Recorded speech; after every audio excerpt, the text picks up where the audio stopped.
한 주간 동안 잘 지내셨죠? 예. 자, 7장에서 예수님은 성령이 오실 것을 말씀하고 계십니다. 예수님은 우리와 생각이 다르십니다.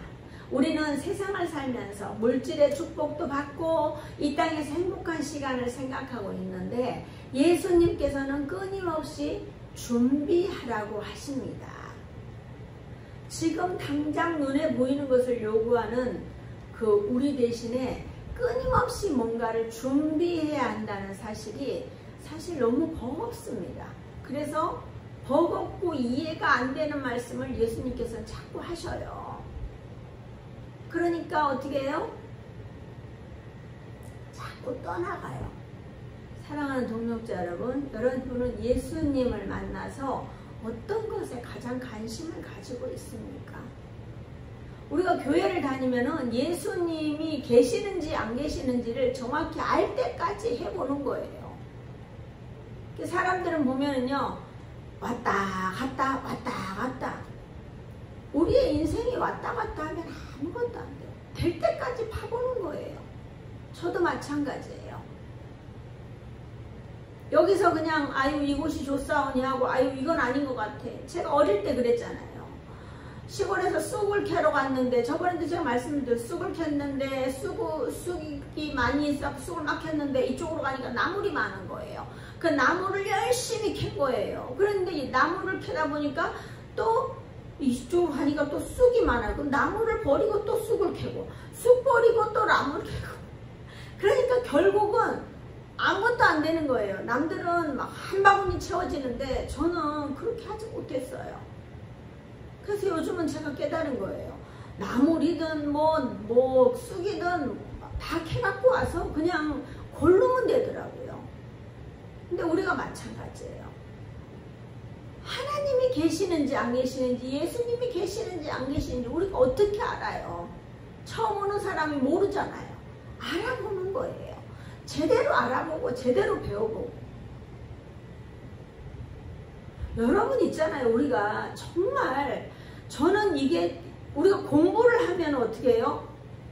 그 배운 거를 습득하잖아요. 그럼 습득한 건 어떻게 해요? 내 지식이 되는 거예요. 근데 배웠어요. 맨날 까먹는 거예요. 까마귀 고기로 먹은 것도 아니고 자꾸 까먹어요. 그러니까 교회를 안 나오는 거예요. 우리가 정말로 제대로 안다면 주일 성수 할 수밖에 없어요. 주일 성수 안 하면은 저는 하늘이 무너지는 것 같더라고요. 무슨 집안에 일이 있을 때 예전에 지금은 그렇지 않지만 예전에 집안에 일이 있을 때는 뭐 저도 집 사고 막 이럴 때는 어쩔 수 없이 참석을 했는데 교회를 안 가면 너무 마음이 힘들어요. 그래서 근처에 교회라도 가는 거예요. 제가 꼭 무슨 일이 있어서 갈 일이 1년에 한 번 정도 있으면요. 근처 교회라도 갔단 말이에요. 우리가 예수님을 제대로 알면 이렇게 되는 거예요. 근데 예수님을 제대로 알지도 못하고 왔다 갔다 하니까는 주일날 안 가도 아무 상관없어요. 우리가 도둑질도 마찬가지, 거짓말도 마찬가지. 한 번이 힘들어요. 한 번. 두 번은 힘들지 않아요. 왜냐하면 한 번을 해보잖아요. 넘어가잖아요. 그럼 다음에 또 하게 되는 거예요. 주일 성수도 마찬가지예요. 한 번 주일 성수를 안 하잖아요. 찝찝해요. 근데 아무 일이 일어나지 않는 것 같아요. 그 두 번은 전에도 안 가 또 괜찮은데 이번에도 안 가겠다. 이렇게 생각하는 거예요. 제대로 아는 사람들은 생명을 걸고 다녀요. 생명을 걸고 다녀요. 우리가 예수님을 제대로 알아야 합니다. 오늘은 맥주 감사절입니다. 이는 6월절과 초막절과 함께 하나님께서 출애굽한 이스라엘 백성들이 반드시 지키도록 했던 절기예요. 여러분들은 과연 무엇을 감사하며 살아가고 있습니까? 자, 첫 열매를 드리는 귀한 믿음이 여러분께는 있습니까? 자, 우리는 이 땅에 살아가면서 성경에 나오는 모든 것을 다 순종하고 살기는 쉽지 않습니다. 하지만 노력해 보는 거예요. 할 수 있는 만큼 우리는 노력해 보는 것 밖에는 그 어떤 것도 할 수 없어요. 오늘 또 주님이 주시는 말씀이 우리에게 어떤 교훈을 주시려고 하는지 살펴보겠습니다. 자, 53절부터 있습니다. 다 각각 집으로 돌아가고 예수는 감람산으로 가시니라. 아멘. 자, 예수님은 말씀을 모두 듣고, 예수님의 말씀 모두 듣고 사람들은 각각 집으로 돌아가요. 근데 날이 저물었으니까 다 집으로 돌아가잖아요. 근데 예수님은 항상 하셨던 것처럼 모든 사역이 끝나면 감람산으로 올라갑니다. 왜 올라갔을까요? 기도하러 올라갔습니다. 예수님께서는 습관적으로 기도를 하십니다. 제가 한번 말씀드렸잖아요. 습관과 루틴은 뭐가 다르냐면요. 습관은 내 삶에 몸에 밴 거를 계속 하는 게 습관이고, 루틴은 아직 습관이 안 됐는데 억지로 그거를 지켜나가려고 노력하는 게 루틴이에요. 그러니까 예수님은 루틴이 아니라 우리의 삶은 루틴의 인생이에요. 근데 예수님은 습관처럼 기도를 잘 나갑니다. 우리도 마찬가지. 예배의 자리에 습관처럼, 주일에는 항상 습관처럼 나오는 은혜가 있어야 돼요. 자, 누가복음 22장 39절에 예수께서 나가사 습관을 따라 감람산에 가시매 제자들도 따라갔더니. 아멘.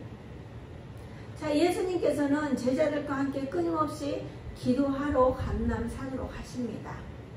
우리는 이 땅에 살아가면서 기도의 습관이 정말 중요합니다. 요즘은 저도 집중하는 기도를 하고 있습니다. 집중해서 기도하다 보면 정말 많은 일들을 경험합니다. 자, 우리는 예수님이 가르쳐 주신 기도를 하며 나아갈 때 어떻게 해요? 영안이 열려요. 모두가 집으로 돌아간 시간에 예수님도 하나님 아버지를 만나기 위해 감람산으로 올라가십니다. 우리도 저녁 되면 이렇게 기도를 하는 것처럼 예수님께서도 올라가셨어요. 우리는 어떻게 해요? 새벽에 말씀 묵상하고 하는 것처럼 이들은 예배에 와서 이제 예수님의 말씀을 들었어요. 자, 예수님은 특별한 일을 하신 것이 아니라 우리가 할 수 있는 일을 똑같이 하셨어요. 예수님은 신이셔요. 신이지만 신이라고 맨날 어떻게 해요? 걸어 다니지 않고 뭐 둥둥 떠갖고 다니는 게 아니에요. 할 수 있는 건 하신 거예요. 우리가 할 수 있는 것을 보여주신 거예요. 그러니까 우리는 그걸 따라 하면 되는 거예요. 자, 2절. 아침에 다시 성전으로 들어오시니 백성이 다 나아오는지라 앉으사 그들을 가르치시더니. 아멘. 자, 예수님께서는 저녁에는 조용히 올라가 기도를 하시고 여기서 아침이라고 했는데 정확히 말하면 이른 새벽입니다.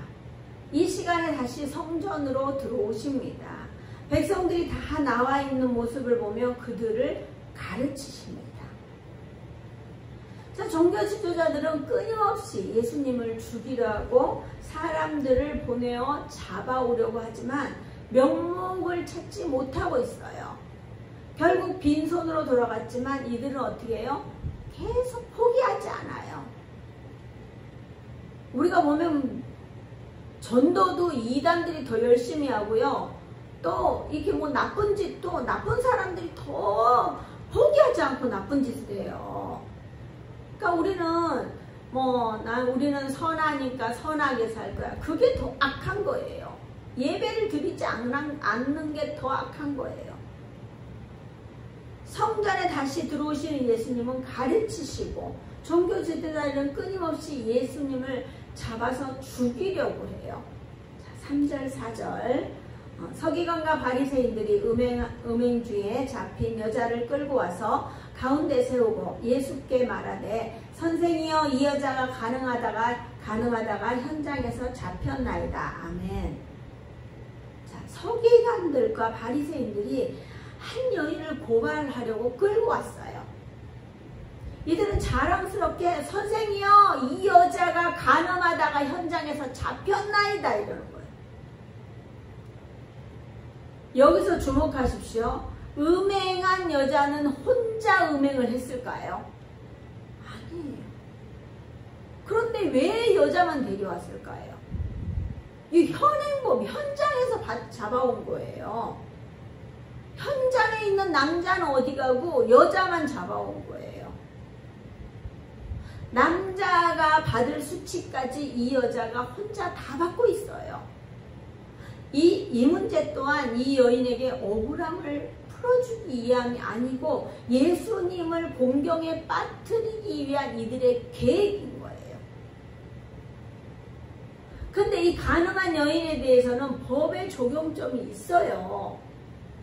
없는 게 아니거든요. 신명기 19장 15절에서 21절 보면 사람의 모든 악에 관하여 또한 모든 죄에 관하여는 한 증인으로만 정할 것이 아니요 두 증인의 입으로나 또는 세 증인의 입으로 그 사건을 확정할 것이며 만일 위증하는 자가 있어 어떤 사람이 악을 행하였다고 말하면 그 논쟁하는 쌍방이 같이 하나님 앞에 나아가 그 당시에 제사장과 재판장 앞에 설 것이요 재판장은 자세히 조사하여 그 증인이 거짓 증거하여 그 형제를 거짓으로 모함한 것이 판명되면 그가 그의 형제에게 행하려고 꾀한 그대로 그에게 행하여 너희 중에 악을 제하라. 그리하면 그 남은 자들이 듣고 두려워하여 다시는 그런 악을 너희 중에서 행하지 아니하리라. 내 눈이 긍휼히 여기지 말라.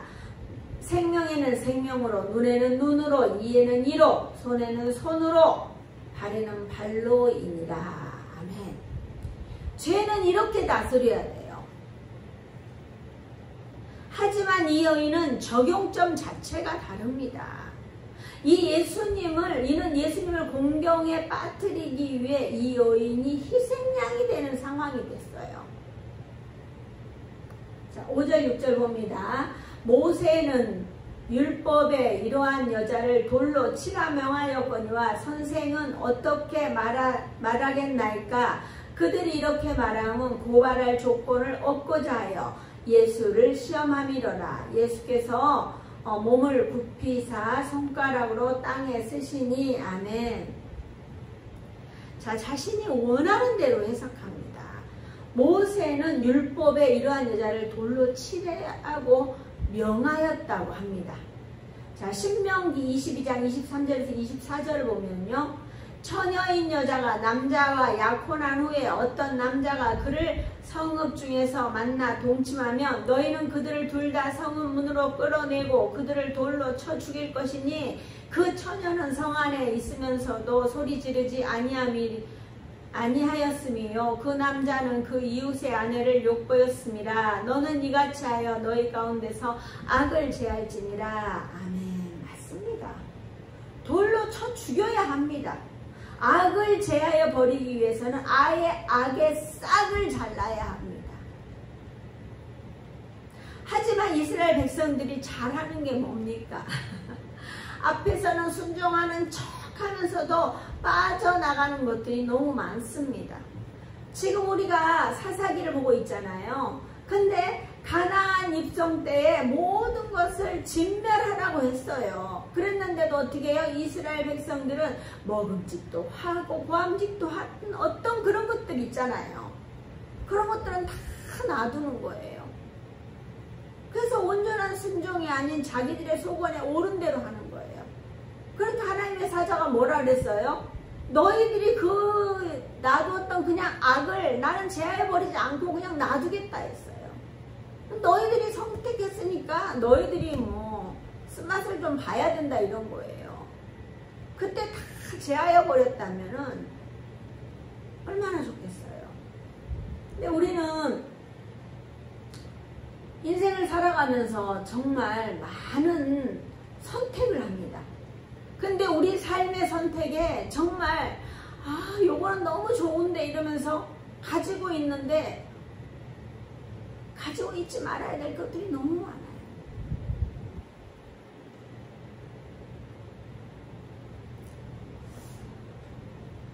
여기서도 중요한 것은 종교 지도자들이니까 말씀을 얼마나 잘 알겠어요.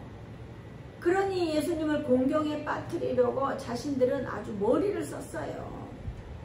여기서 고발할 조건을 얻고자 예수님을 시험했다고 했습니다. 예수님은 이들의 그 어떠함에도 통과를 해야 합니다. 예수님은 그들이 생각하는 만큼 지식이나 지혜가 부족한 분이 아니에요. 이 문제는 단순하지 않습니다. 유대인의 율법과 로마의 형법 사이에 갈등해야 할 난처한 상황에 직면합니다. 율법에 따라 간음한 여인을 처벌하려면 두 가지 문제점이 있습니다. 자, 첫 번째는 원수까지도 사랑하라고 한 평소의 예수님의 가르침과는 상반됩니다. 자, 마태복음 5장 43절 44절 보면은 또 내 이웃을 사랑하고 내 원수를 미워하라 하였다는 것을 너희가 들었으나 나는 너희에게 이르노니 너희 원수를 사랑하며 너희를 박해하는 자를 위하여 기도하라. 아멘. 우리가 나를 박해하는 자를 기도하는 게 쉽지가 않잖아요. 근데 저는 처음에 이게 이해가 안 됐어요. 저를 박해하는 자는 하나님, 나를 저주하는 자는 정말 하나님 알아서 저주해 주세요. 창세기 12장에서 머물러서 나를 축복하는 자를 축복하고 저주하는 자를 알아서 해주세요 이랬는데, 이제 제가 기도를 하다 보니까는 이 너를 박해하는 자를 위해서 기도하라는 이 말씀이 뭔지 이제 알겠더라고요. 우리가, 저도 마찬가지예요. 말씀을 받아들일 때 얼만큼은 받아들이는데 얼만큼은 훈련이 안 돼서 받아들이지 못하는 것도 있어요. 저는 나는 다 잘하는데 여러분들 다 잘하세요 이렇게 하는 게 아니고요. 저도 마찬가지예요. 저도 인간이니까 받아들이지 못하는 것도 있어요. 받아들이려고 최선을 다해요. 최선을 다하지만 받아들이지 못하는 것들도 있어요. 근데 이 말씀이 뭔지 제가 깨달아졌어요.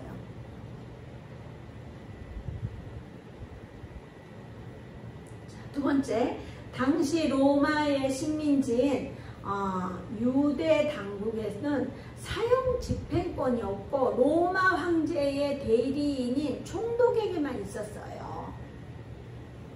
따라서 그의 허락 없이 사형을 명하는 것은 그 살인 교사죄를 범하게 됩니다. 이러지도 저러지도 못하는 상황입니다. 하지만 예수님께서는 항상 담대하시고 지혜로우셔요. 몸을 굽히사 손가락으로 땅에 쓰십니다. 그 당시 무엇을 썼는지는 알 수 없지만 예수님께서 쓰셨습니다. 자, 7절 8절 그들이 묻기를 맞이 아니하는지라. 이에 일어나 이르시되 너희 중에 죄 없는 자가 먼저 돌로 치라 하시고 다시 몸을 굽혀 손가락으로 땅에 쓰시니. 아멘.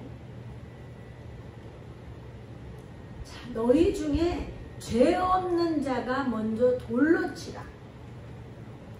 저는 이 부분에서 너무 감동을 했어요. 어떻게 이런 상황에서 이런 말씀을 하실 수 있는지 전 너무 대단하다는 생각이 들었어요. 죄 없는 사람은 없어요. 갓난 아이로 태어난 아이도 죄는 있습니다. 이는 원죄예요, 원죄. 예수님을 믿지 않으면 이 모든 죄에서 자유로울 수 없습니다.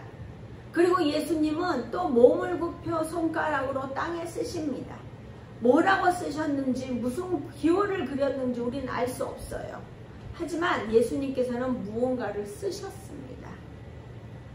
중요한 거는 쓰셨다면 분명히 이렇게 중요한 거였다면 뭐를 썼습니다 이렇게 우리한테 밝혔을 거예요. 근데 우리는 거기까지 가면 안 되고 그냥 예수님이 침묵 아닌 이게 침묵을 하셨다는 거예요. 우리가 뭐를 썼는지 알지도 못하면서 뭐 썼을 것이다 라고 이렇게 생각하잖아요. 그럼 계속 타고 들어가서 결국은 이단이 나오는 거예요.